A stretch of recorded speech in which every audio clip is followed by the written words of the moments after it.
way you work. Now, it all comes down to this. If we don't do the work, we don't get the results. And people work this business very differently from one another. And my question to you is how do you motivate yourself to take action? Guys, when you take a look at what we have, it really should not be tough to get motivated.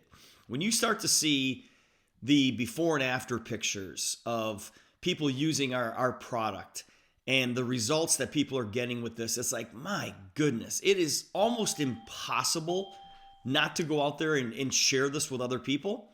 And it should be almost impossible not to get motivated to take action. And I think every single one of us can get really excited and really motivated about the product. But what I'm talking about here is I'm talking about the business side of what we do here. Like, how do you motivate yourself to bring up the income side of what we do? I was with a group this week, and I just kind of blurted this out. I said, this thing is way bigger than any of us think it is. And I said I was at a sports complex, and that's why I made this analogy. I believe, you guys, that this opportunity that we have is Gatorade big. I mean, I think it can be bigger than Gatorade. Because what does Gatorade have? Gatorade has what, 42,000 different flavors right now? I think 42,000. That might be an exaggeration. But you can't go anywhere without seeing Gatorade. It's in every store. People are drinking it. You go into sports complexes. You go to the YMCA. Gatorade is everywhere. And I truly believe that is the path that we're headed. That's the path that we're headed on. And you sit back and go, well, okay, how do I get motivated to talk about that side of the business as well? How do I get motivated to take action in my business? Now, unfortunately, here's what a lot of people do. Even people who are making money will admit that if someone were to pay them for the work that they did in the last 30 days, they probably wouldn't get paid very much. In other words, they're not acting employed. They're not acting employed. Now, listen, I understand that we are all self-employed here. We are all independent contractors, right? But they act like, and a lot of us act like, we don't have a job, which doesn't make any sense to me. They act like, they can work whenever, they can show up whenever, they can get distracted whenever they want to, and they don't have any set hours, and they don't have any accountability. And so, with all of that being said, they get miserable results. Now, I tell people all the time to treat their business like a job. Treat it like you're employed and see what happens. Before you start to make any real progress, you've got to treat this thing like a job. Act like you're going to get fired if you don't put 8 hours into a day. Many people in our profession, they don't have set hours. They just kind of work when they work. They do things in their spare time. And then they wonder why they're getting scraps on their commission checks instead of substance. Guys, substance comes from labor. It comes from work. It comes from, building something of value. It doesn't just happen because you're hanging out. Treat the business like a job. Treat the business like you need to show up. I was talking to somebody the other day, and they actually said to me, it was nobody in our business, but they were self-employed. And they said that they work from home, and he just wakes up, rolls out of bed, and goes into his office. And this guy struggles with his business. He says every month it's a challenge, blah, blah, blah. And he's giving me all these things. And I just thought to myself, that's because you don't treat it like a job. You would not just roll out of bed, get in your car, and go to work. You would go brush your teeth. You'd go take a shower. You would go get dressed. And then you would go to work. So I think we've got to develop that same mentality, you guys. Every single day, when I get up early, I go to the Y, I come back, I take a shower, I get dressed, I make my bed, and then I go to my office. And I go to work.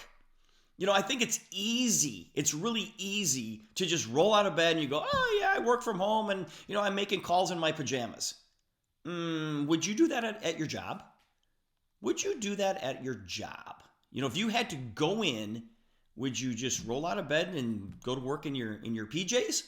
Or it's like, I just threw a sweatshirt on today. It's like, okay, but treat it like a job. Treat this thing like a job. Go to work.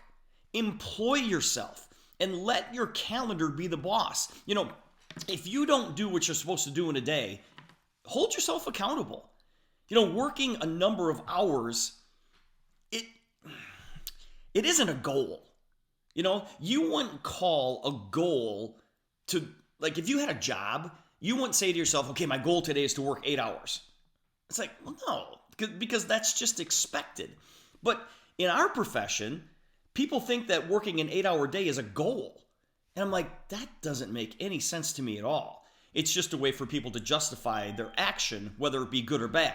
So decide. I want you guys to decide not to be the type of person who's entitled, always wondering, where their check is. And I'm not saying you guys are, but just don't be that person. It's like, well, I'm just going to, where's my check? Don't be that person. Decide to employ yourself. Go do the work, and you're going to enjoy the benefit of it. Just know that if you want to become a successful entrepreneur, you have to start thinking like an entrepreneur. And this is going to hit you right between the eyes, but entrepreneurs, we don't retire.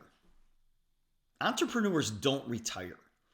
I know, and I know a lot of us work for what I'm about to say, and that is that we can work hard and we can sacrifice for 3 to 5 years, and then you can spend the rest of your life on the beach. And that's kind of the dream, right? It's like, okay, let's go build this thing, you guys. Let's go hit it hard for the next 3 to 5 years, and then go do the things that we want to do, right? Well, as an entrepreneur, that type of expectation is a problem. Because I don't understand, as an entrepreneur, I don't understand the word retire. In fact, I don't understand the word retire in normal life. What does that word even mean? The word retire simply means, in my mind, you stop doing something to go do something else. That's all that means. It's like, oh, I'm retired. It's like, well, okay, what does that mean? That you just sit in your house all day long and do nothing? My dad retired when he was 50 years old. He worked for the state of Wisconsin. He was a special agent with the state. Like, he was like James Bond for the state of Wisconsin. It was crazy what this guy did. And I can see why he retired early, because it was not a good life. I mean, he told me one time, he said, Steve, he goes, I deal with the scum of the earth every single day. Because he was out chasing bad guys and bad girls every day. That's what he did for a living. And he, in quotes, retired at the age of 50.